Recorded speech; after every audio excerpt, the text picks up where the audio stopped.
If you're someone who says, I am never, ever, ever coming back to Earth, you're going to want to listen to this. If you don't know me, my name is Tracy, and I lead my clients in hypnosis to look at a past life that's relevant to their current life.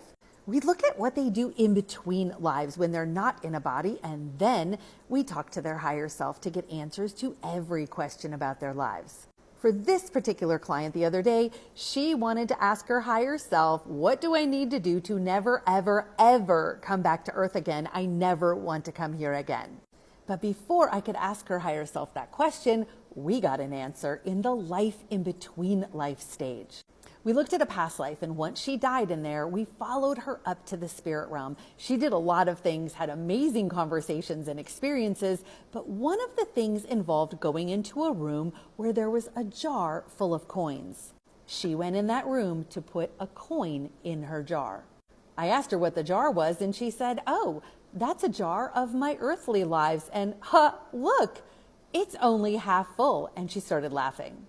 I said, oh, does that mean you have many more lives to go on Earth? She said yes. So I asked her, does that bother you? And she said, well, actually, no, it doesn't bother me at all. Because when I'm up here, I don't feel those emotions and have those same thoughts. I think about all the lessons that I'm gathering, and that's what I'm after in having those lives. I know this is the best way, the quickest way to get those experiences and get those lessons. It doesn't bother me at all that it's only half full. She thought it was actually kind of fun adding another coin to her jar. And I've said this before in many of my videos. Our conscious minds are the ones who say that because our conscious minds don't like trauma and drama and suffering. We don't like the way that we have designed how to get these lessons. There is another way, but most of us have not found it yet.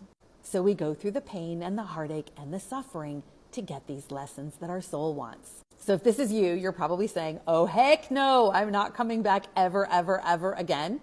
I would say just trust your soul and know that it knows what's best for you and your soul journey.